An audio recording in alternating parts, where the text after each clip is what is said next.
Buran çıkıvatdı, dehşet soğukuladı, hürmetlik vatandaşım toňap ketdik. Tüvendiki bir parça makalı, bir parça haberge dikkat kılыңlar. George Washington Üniversitesi'de Uygur diyarındaki terakkiyat hakkında muhakeme yığını ötküzüldü. Mavzulu haber 11. ayının 18. günü Erkin Asya Radyosu Uygur bölümü dağıtıldı. Haber mundak başlandı.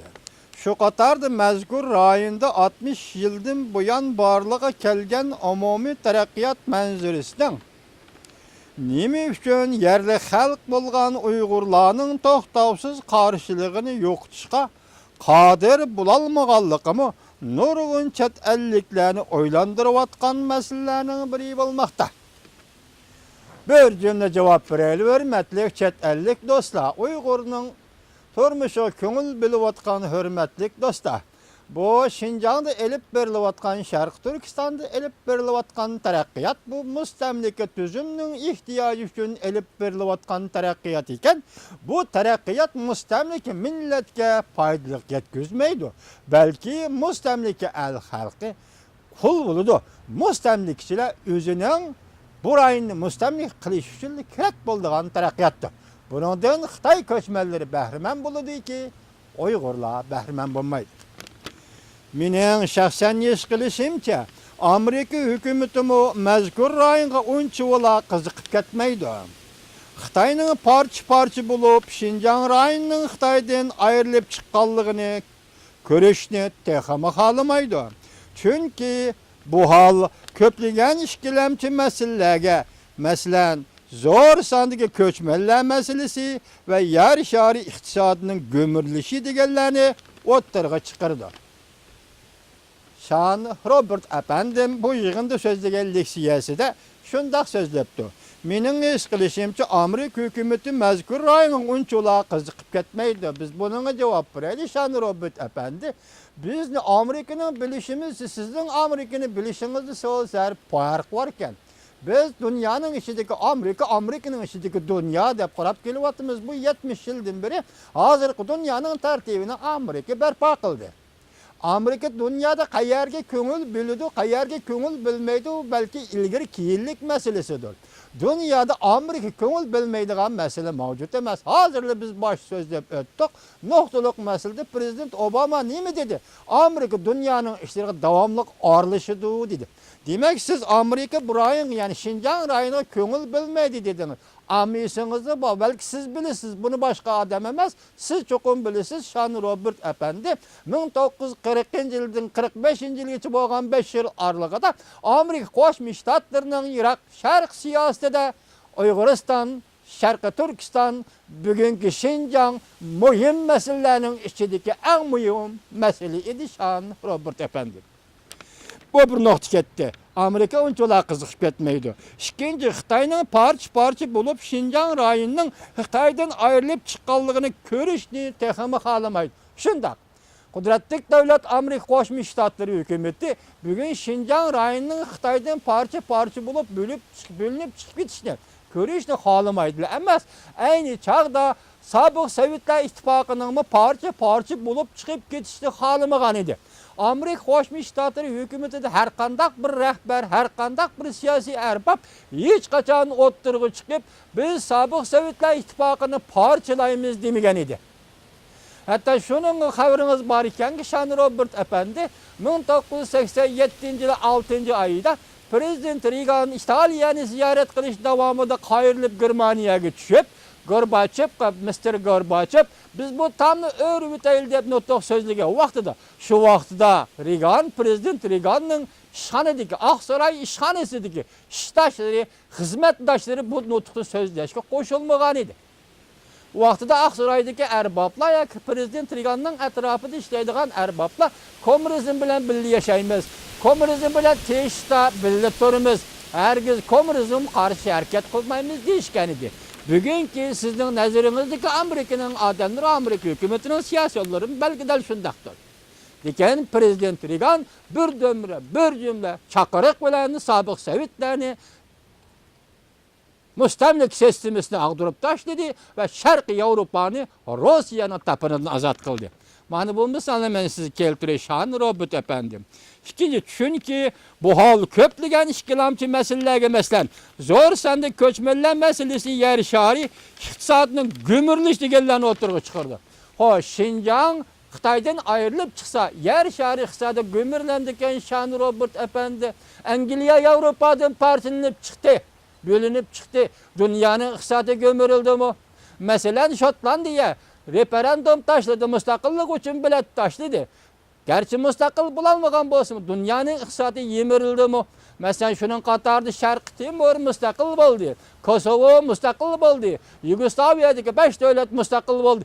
Yani şarının iktisadi gömürildi mi? Lekin Şan Robert efendinin sözde aytganda Amerika dünkü iktisadi cihati şu derecede bağlanıp kaldı mı? İkincisi gümürlüş digenlerini oturuğa çıkıyordu. Köçmenler meselesi. Hoş, Şan Robert efendi. Siz Orta Asya'da bulgan adam. Kazakistan, Özbekistan'da ziyaret bolgan ve ügürüş tadqiqat hizmetini kılgan adam. Qarap bakın ki Kazakistan müstakillik jakardı. Ruslarni qo'g'lab chiqarib etdimi? Qirg'iziston müstakillik jakardı. Ruslarni qo'g'lab chiqarib etdimi? Özbekistan müstakillik jakardı. Ruslarni qo'g'lab chiqarib etdimi? Xuddi shuningga o'xshashda Uyg'urlar o'zining qurgan tarixdagi davlatini asli keltirdigan bo'lsa, herkes Xitoy ko'chmanlarini qo'g'lab chiqarib etmaydi. Lekin bin tuvan buning sirtida. Herkes Xitoy ko'chmanlarini qo'g'lab chiqarib etmaydi. Oruslar Qozog'istonda, O'zbekistonda, Qirg'izistonda qanday yashayotgan bo'lsa, Xitoy ko'chmanlari Uyg'uristonda shunday yashaydi.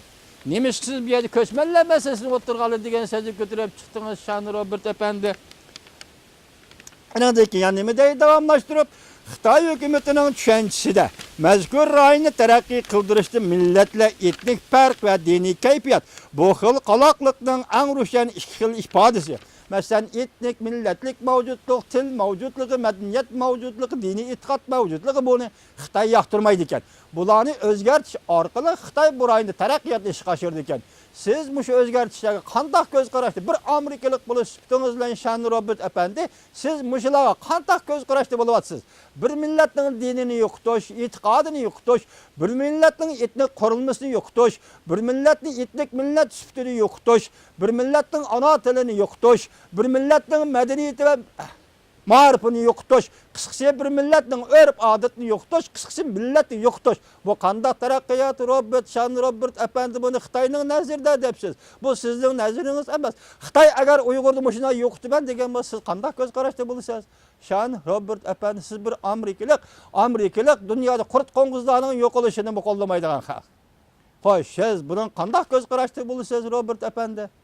Biz mushundaq deylikki, ayni chaqda Rossiya yemirish davri kirganda Amerika Aqsarayning yoki davlat sovetining esimda qolishi bayonotchisi Pesvot xonim nima degan? Biz Baltiq bo'yidagi davlatlarning Rossiyani besib olishiga qarshi turibmiz. Qarshi turib keldik hozirgacha. Lekin Rossiyaning boshqa rayonlar ko'kburalligini qo'llaymiz degan edi. Ahırda Baltık büyük devletler müstakil bo'lib chiqib ketgandan keyin mustaqillik jakalash O'rta Osiyo va boshqa yoqlarga yetib kelgan vaqtda yana shu Pesvot xonim nim dedi? Biz Rossiya zemini tavalligidagi barliq millatlarning mustaqilligini qo'llaymiz. Biz Amerikada bugun siz Şan Robert efendi bunday fikr qilganda shunday amerikalik bo'lsangiz, biz Amerikada Pesvot xonimdek odamlarning motorga chiqishini bilamiz. Biz Amerikada Reagan prezidentdek odamlarning bo'lishini bilamiz. Bu şunun için büyük Amerika'da. Biz Uygurlarının prensibi bugünde Şan Robert efendisiniz de basın. Amerika Qo'shma Shtatlar mustaqillik xitobnomasi, hayotlik huquqi, erkinlik huquqi, baxt qo'g'ilish huquqi, mashina huquq, mush ish huquq, ustunlik huquq bugün biz Uygurlarning qibla nomisidir. Biz mushuni nazariy qilamiz, mushuni yetakchi qilamiz, mushu bo'yicha yashaymiz Şan Robert efendi. Bizning gunohimiz yo'q. Nima gunohimiz var? Biz faqat o'zimizning erkinligini talab qilyapmiz. Nima ish Uyg'ur bu chet ellardan g'arb dunyosi bunday besimga uchraydi? Buning sababi zoti nima? Biz buni hozir birdim diyolmaymiz. Bu asosda o'tirg'i chiqishi mumkin. Masalan nima deylar? Prezident Bosh efendining dadasi Bosh efendi prezident bo'lib 91-yili 8-oyning 19-kuni Gorbachev Qrimda nazarband qilinganda shu vaqtda Aqsarayning bayonotchilari nima dedi? Biz bu rejimga elishni, nazarbandga elishni qo'llaymiz. Anoyib deganlarning yangi hukumatini qo'llaymiz dedi. Xato bo'ldi dedi. Kim dedi? Şu vaqtda Amerikanın Moskva turishliq bosh elchisi Matlak Prezident bosh efendi xato gap qildingiz dedi. Siz bundaq demaysiz, biz asosiy qonunliq davlatdan qo'llaymiz. Asosiy qonunliq sekretar Gorbachevni qo'llaymiz deyishiniz kerak dedi. Prezident bosh xatoligini darhol o'zgartdi. Neticede nima bo'ldi? Yelitsindak odamlar o'tirg'i chiqib, 3 kun nazarband qilgan Gorbachevni qutqizib qoldi.